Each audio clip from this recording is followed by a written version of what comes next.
All right, loud and clear family, welcome to the show. It is your favorite cousin and your host, Tashara Parker. And y'all know how we do it on this show. Our goal, it is real simple always, and that is to help you own your story, whatever that may be, authentically. And we're doing so with the help of some amazing guests. Y'all know how we do it, who are walking in their power daily. And today we're talking to a woman who has made history. Yes. History making on this show, y'all.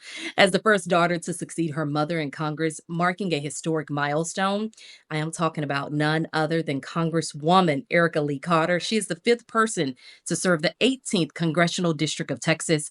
She continues the legacy of her mom, Congresswoman Sheila Jackson Lee, who served that district for nearly 30 years. Congresswoman Erica Lee Carter serves on the House Judiciary Committee and is an active member of several caucuses. Bottom line, y'all, she is all about a lot of things that we care about on this show: empowering, uplifting, and protecting the rights of women and girls, continuing the legacy her mother helped establish.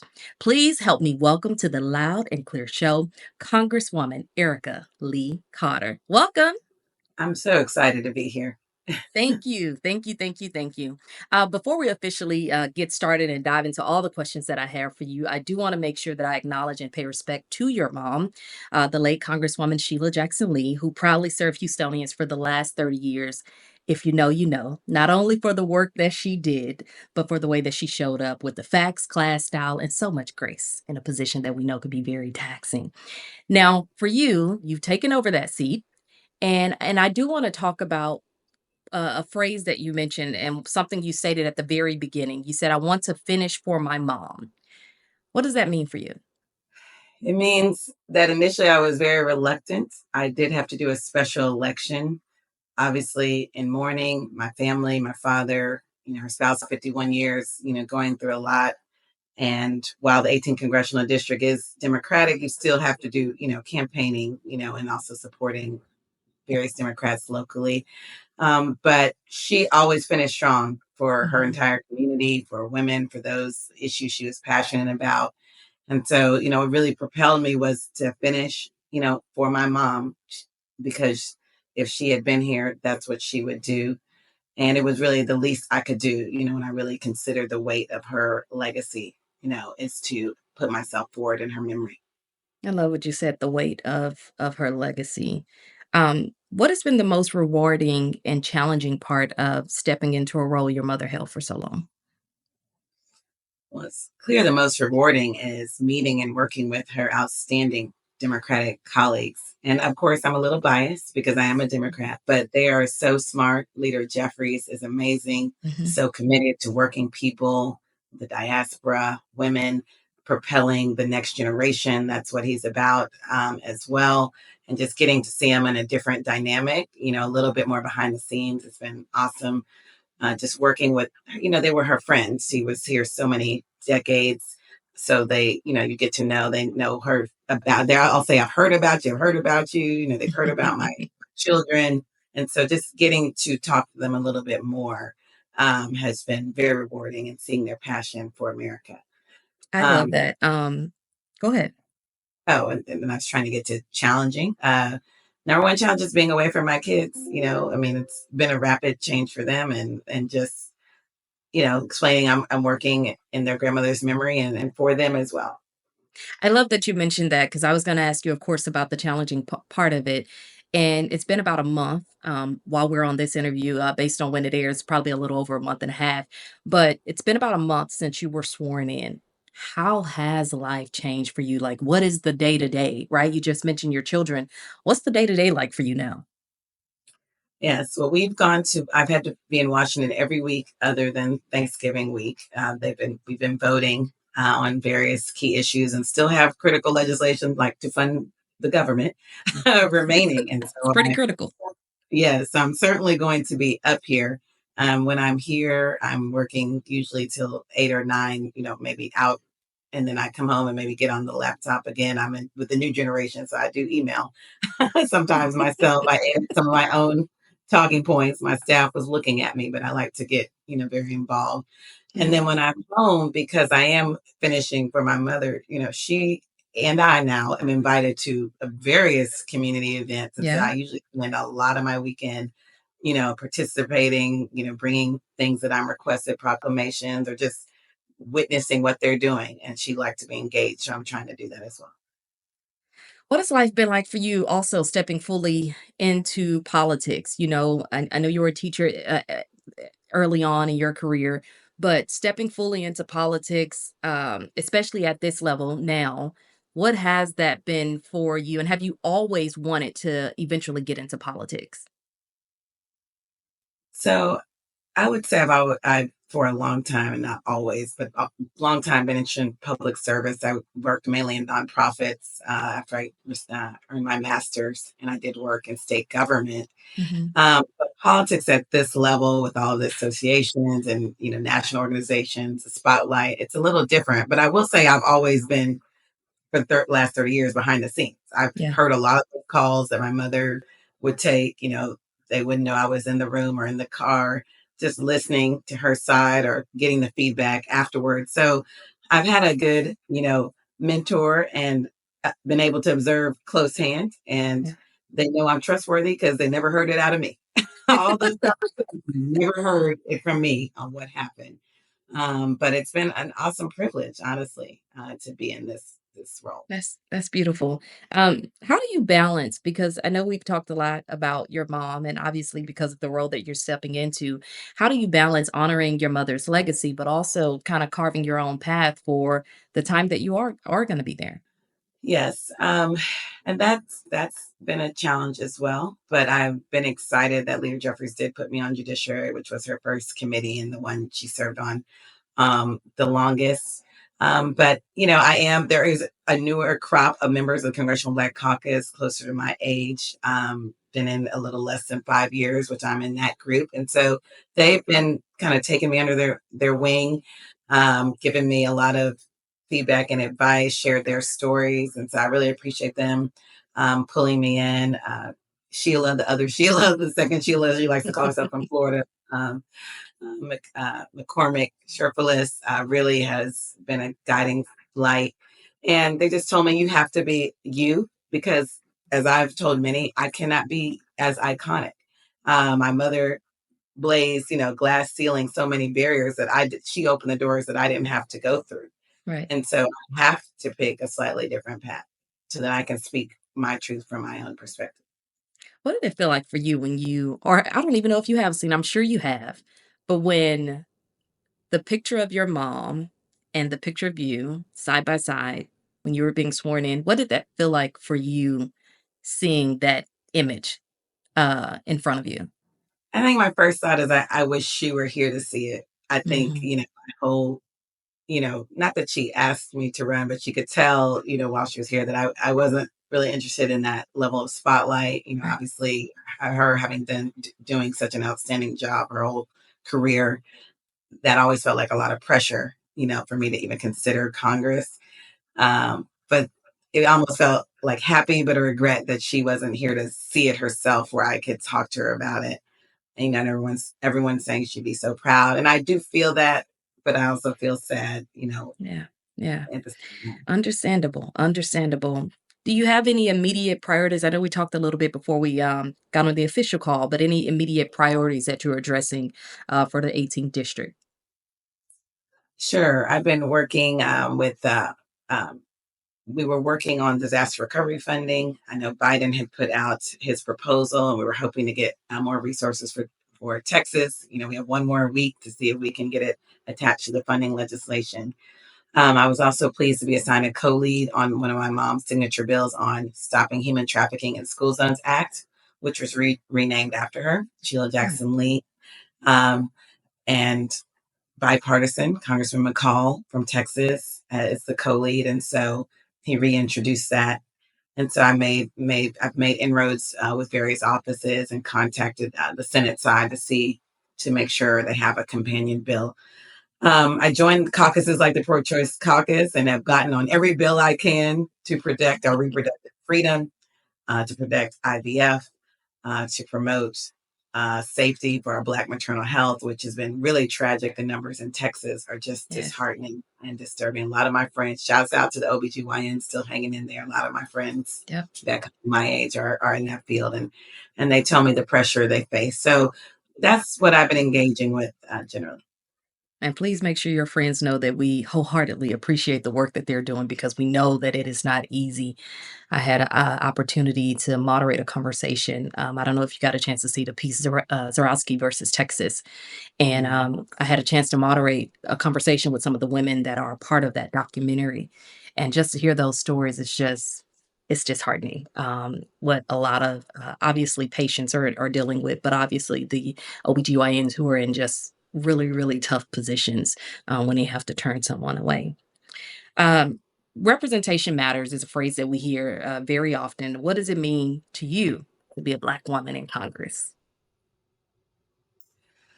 It means to me that um, people see that they're a part of it, that they're included. A lot of times, coming from the historical background of being an enslaved, our ancestors or were enslaved person, we were on the outside Yeah.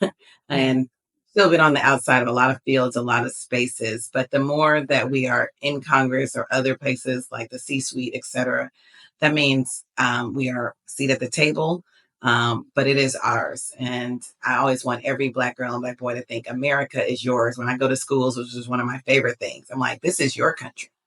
And don't let anyone ever tell you Come otherwise. on. Come on.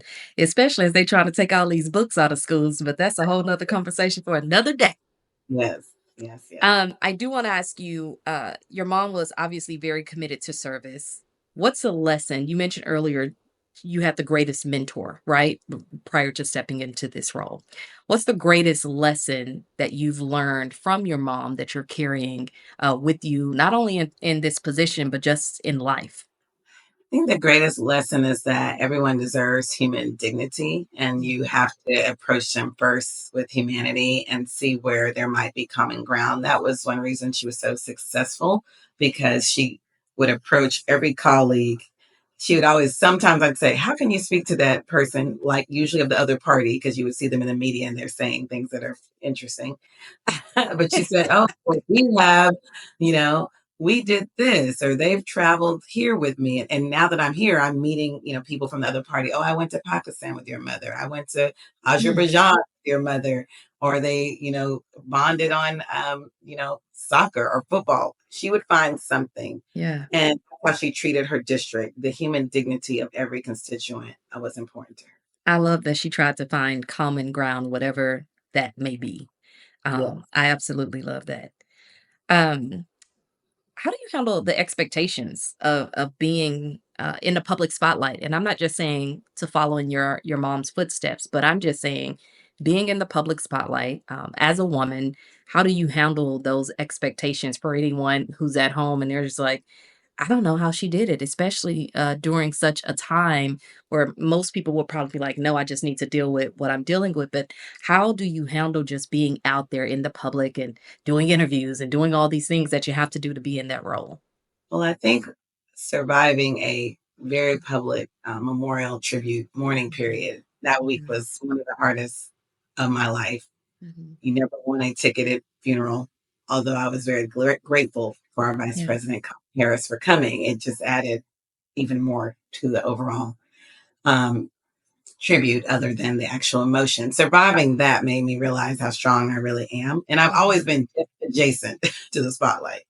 And that's what I mean by having a mentor. I mean, sometimes press conference, I'd be at the very back behind everybody, but my mother would make me stand up, behind her.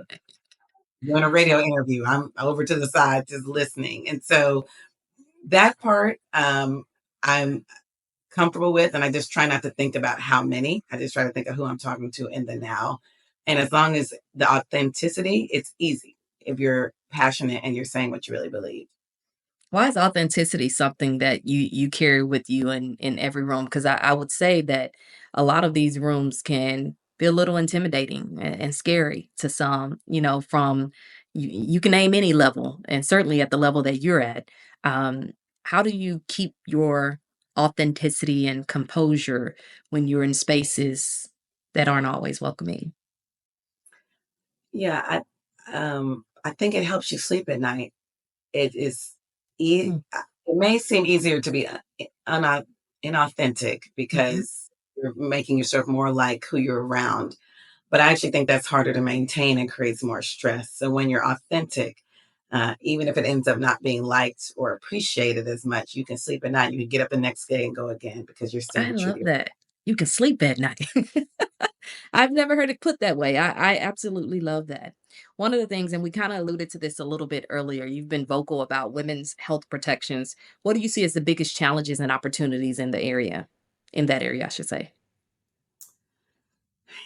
I think the opportunities, I'll try to start with the positive, is that I've never seen women more united, even of uh, that may have leaned more conservative, but Yeah. seeing the dramatic and harsh consequences of the pullback since Roe v. Wade, I think have united women that never planned to have children, having children, et cetera. Yeah. Because abortion is healthcare and it's not just about children. And so that is the opportunity. And as long as we keep working locally, pass as many things as we can, because we always want everything to come from Washington, but a lot of things need to start from the Yeah. ground up. So I encourage Mhm. women everywhere, see whatever you can do right in your neighborhood. It could be a civic club resolution. Yeah. We just need as many as possible about reproductive freedom. Challenge, of course, is that we have a extraordinarily challenging Supreme Court and some of the district courts, appellate, I don't want to go into the whole judicial branch, but you file and file and file and you'll get turned away even earlier now because of our circuit, federal circuit courts. And then of course, President elect who is putting in people who I don't even know if they believe in healthcare, period, Child. let alone reproductive freedom. And so federally it is a fight. But let's do Mhm. what we can on the ground and you're just down the street and help them women there. Can I ask you, give us a little bit more on the what we can do locally because I think a lot of people feel defeated. I hear some of the sentiments. They feel like there's nothing more that they can do. How can folks get involved locally to whether it's volunteering or showing up at city council, whatever it is? How can folks get more involved locally? Awesome question. Number one, probably a lot of your listeners vote, but I vote in your local elections. Yes. I, Yes, I please. want to say that from school board, which is where they started with the book bans and are attacking, sex ed. Hmm. That's where people learn about all of these things. Yes. Yes. So get get involved at least by voting or paying attention when you can to local elections. And then if whatever your issue is, start at the smallest body possible. It could be your civic club or it could be the school board and say, what's our policy on teaching about reproductive freedom? Or it Hmm. could then go to city council that we want the public health clinics because they have healthcare clinics usually in cities, to make sure they provide contraception Yep. whatever that you can do it at those local bodies. You don't have to start in Washington. Hmm. As a working mom, I have a lot of moms. I'm not a mom yet, but I have a lot of moms that watch this show. But as a working mom, how do you, or what advice I should say, do you have for other working moms? Obviously, we know everyone's situation is different, but what advice do you have for other working moms who are also trying to juggle and balance demanding careers? Well, the thing that I've realized is that our children are a little more resilient than we think. Yeah. Of course, I ended up being a resilient child. Yeah. And now I'm seeing my children, they're twins and 9, Ellison and Roy. They always want to shout Okay. out. But, I was, I don't know, overly worried, just concerned, obviously, what the impact would be. But I explained the why. And they're supportive. Your children, they're going to vocalize things and you just show the empathy and make the time you have with them count. Put the phone down. I mean, we made cookies on Sunday and I just made it count, even though they dropped the egg here and spilled sugar here. And my daughter ate too many cookies. But now I have that memory and make the time you have when you're able to carve it out count. What's something that one of your twins has said that kinda caught you off guard, like, "Now wait a minute. Now I know you know what's going on, but is there something that one of you said they're very vocal, they'll say things, right? Is Oh, there well, something my that one of them has said and you were like, "Now wait a minute." Well, my daughter is certainly my mother's I thought I birthed my mother when I had her daughter. another strong, beautiful Black woman coming up here. So she was way more tapped into the election, presidential and otherwise, and even the TikTok. So she was like, it's TikTok. She's trying to get the updates on if TikTok is going to be famous and what is happening with this. She's asking me this every week on the status of Wow. TikTok. And yeah, and so you just never know what they're picking up. And so you have to, everyone, if you have children, nieces, nephews, talk to them, ask them, because you'll be surprised of what they have heard about. And you need to give Mhm. your perspective or philosophy, That's if you're good. trying to influence on them. That's really, really good. What's one moment that has happened since taking office that has, led you to believe or understand that you made the right decision in taking on, this position? There's so many moments, but I think what encapsulates the moments, it's just I'm getting to hear the stories from members directly on their experience with my mother. And um, when the congressman from Arizona, and I'll get you his name because his last name is escaping me, but my mother worked so hard on Brittany Griner, helping her to get out of Yeah. her imprisoned situation. And she partnered with this congressman, and they were constantly working with the State Department. And I heard saw it from my name, and went to a rally, but of course I wasn't there. All the things she did, and when he came and just told me the story one to one on what he felt she did in that situation. I just that is just priceless. I just can't. There's no other way I could have gotten that story but to be a member of Congress on the House floor. Mhm. That's good. That is so good. You spoke about stories, but what do you hope your story inspires when it comes to the next generation of leaders? In particular, I'm speaking about Black women. I hope it inspires us or Black women to push themselves when things are a little bit scary. Because I certainly was scared even when I decided, I was still like, "Oh gosh, what have I done? What have I done for a federal position?" But sometimes scary is good. It means you're pushing yourself. You're trying to reach maybe past what you thought even your potential was, and don't let the world miss out on your light. Ooh, that is so good. Don't let the world miss out on your legacy. Did I hear that correctly? Well, I said light, but Life. I like Okay. that. Well, both of them are good. Yeah. That's really, really, really good. I do have to ask you, so since you've been in office, has everyone been welcoming? I, yeah, I guess I would say yes because I now maybe after this vote I took today, I did take a semi-controversial vote today, but everyone has been welcoming to talk to me and I've been asking about certain bills, sign-on letters, etc. They've been willing to explain things. Um, I think the back and forth you see on speeches or in media is not as present in one-to-one conversations. So Absolutely. I'll talk to someone and then the floor speech they make is like, what they need to make because that may be their policy or their perspective. But, if I go Yeah. talk to them right after, it's just a pretty normal conversation. Yeah, I testified for the Crown Act multiple times in Texas, down in Austin, and so I would see some of the conversations that were being held, behind closed doors, right? Those one-to-one conversations that wasn't necessarily what would happen when we would go into some of those, meetings, to testify and all those different things. And I do wanna ask you, about the Crown Act. Love your crown, by the way. Um, is that something that you guys are pushing for, that you are considering while you're in office? So I 100% support the Crown Act, and I had my staff look into it. So it's passed the House. So it's the Senate where, unfortunately, some things don't get, some things can't get through. It's a more challenging body. I think we're right now at one Black woman. We'll have two Black women in the next Senate. So I think hopefully that'll increase our odds. So I'm always pushing for the Crown Act. I actually helped it get passed at the local level under Commissioner Ronnie Ellis in Harris County. We were the In first Harris county County? to pass the Crown Act. And so I fully support. I haven't done anything specifically with the Senate side on it, but since you mentioned it, I will get a message out Well, there by we next. go. I love that. So, why do you think that that law is important? Because clearly, in Texas, it is still being challenged, even though it passed. They're finding loopholes and reasons not to abide by what the rules of it says when it Right. was passed last year. So, statewide. So, why do you think something like the Crown Act is necessary legislation? Obviously, you mentioned the local level and the work you did there, state level, but also federally.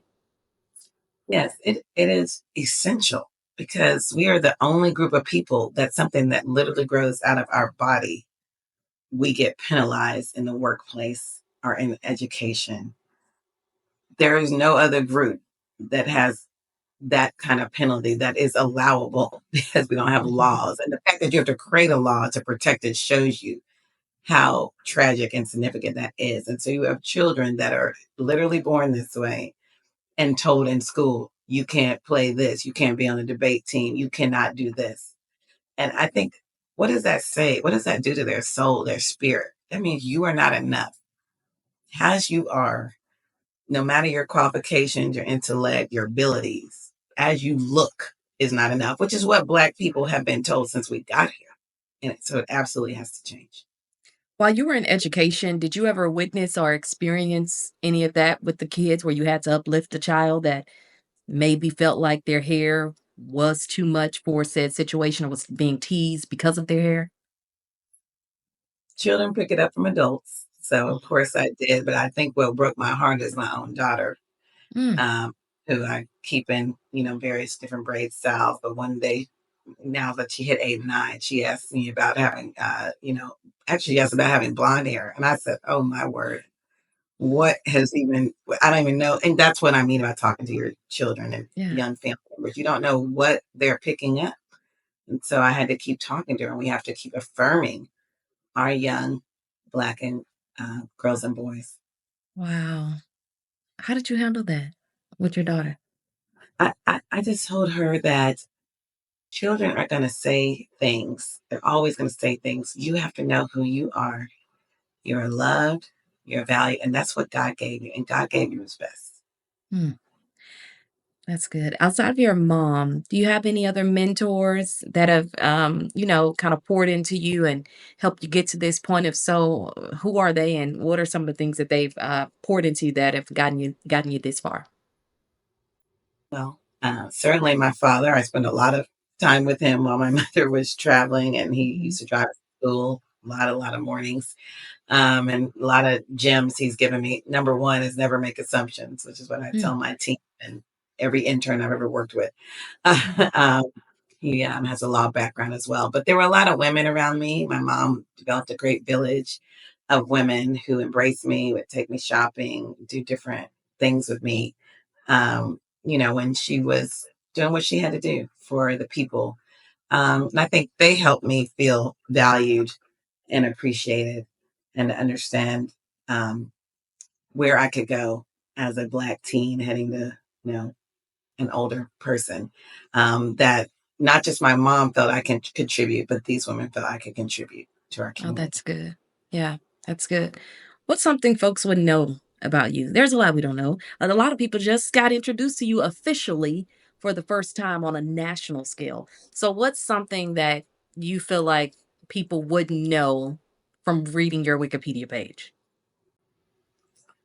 Gosh, that is a good question.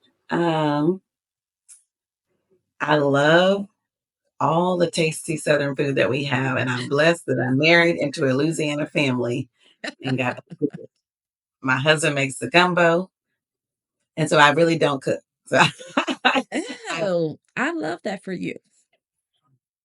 I bake because I like to bake with my kids, and that's Nice. not as I know the fancy restaurants you think baking is hard, but actually there are a lot of recipes where it's hard to mess it up. And so I Okay. used to started doing that with my kids when they were like 2 years old. So that's what we do, muffins, all of those things. But other than that, I don't cook too much. And I appreciate my husband, Roy, who loves to cook, and he's a blessing. So, is gumbo your favorite dish that he That, makes? that he makes favorite. So my husband, he makes all the Louisiana, but he makes a lot of Asian flavored. He likes a lot of Asian themed food. He's traveled all over various countries on the continent of Asia. And so I would say some of his noodle ramen dishes are my favorite. Um, Hmm, you know, wow. Interesting. There's a place in Houston. I don't know if you've heard of it, but I'm gonna throw it out there anyway. It's called Lotus Seafood. I always try to go when I come back, and they yeah, are. been You've heard there. of it? Yeah, I've heard of it. Okay, they have like Cajun and Asian styles kind of merged in Mm, together. yes. So I might have to check that out. I've never had their ramen there.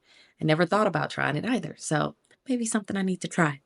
What's something you want people to know? You told us something that they would know about you, but of course you're following in the footsteps of, I mean, just a legacy that lives on. So what's something that you want people to know about you that we may not know? Well, I think I would want them to know that uh, my mother's iconic career, um, she loved us, but she did it. I guess this is about her, but it's hard for me to talk about me without talking about Sure. her at times. Um, but she had her own energy. I don't have her same energy. Yeah. I have the same passion, but she had a God gifted energy to do all of these things. And um, no matter how far I go, whether it's, as elected or just coming back to Houston to serve, as a person, I will never have her energy, but I will keep her passion as long as I can. Keep her passion and your passion too. What what's next? You just mentioned you may be coming back to Houston. Can you drop a little hint at what might be next come January? Well, I'm going to take a short vacation Okay. I know because that's I right. certainly have not taken one this year. And work on economic policy, but I'm focused for my mother's legacy on her archive. We have a lot of universities that have reached out. So my dad, my brother, and I will finally, I can get focused on finalizing, researching, and we'll select, whatever, several places. And one of my goals is an endowed professorship in my mother's name. Wow. Uh, they can study social justice or Black women leadership or a plethora of topics that relate to work, what my mother worked on. And so those are things I want to work on. And then the Juneteenth national holiday, where, obviously trying to make it really big in Houston so that we have some plans. Stay tuned for next year with Emancipation Park and Galveston and Emancipation Trail. And then just, making it more cohesive nationally and connecting with those in other states on what they're doing. Yeah, that's awesome. Obviously, you know a lot of work here with Dr. Opal Lee. Mhm. I've interviewed her. She and I won an Emmy together on our Juneteenth special, and I would love to see nationally where it could get more cohesive. To your point, right? Because everybody kind of just does their own thing, even though it's a nationally recognized holiday now. So yeah, great work there. And if you need Dr. Opal Lee, let me know because I can make that happen too. Um, Anything else you think people need to know about the work that you're doing and ways that we can show up and support you from afar? Well, of course, you can follow me. I'll be keeping in touch after I leave this role. So at Erica Lee Carter on Instagram. And I'm now on Blue Sky, so I'm encouraging people to join that. I've enjoyed that community. It is the anti X, Yeah, very much similar anti-X. to the old Twitter, but a little bit slightly more positive. AOC's on there, all some of your other, progressives, of course, Jasmine, my girl Jasmine. So join us over there. But um, I'm just going to keep working for women and children and the Black diaspora because And we that is, need you. yeah. Yeah. Well, thank you so much, Congresswoman. We certainly appreciate you for joining the Loud and Clear Show. Thank you for having me. It's been wonderful.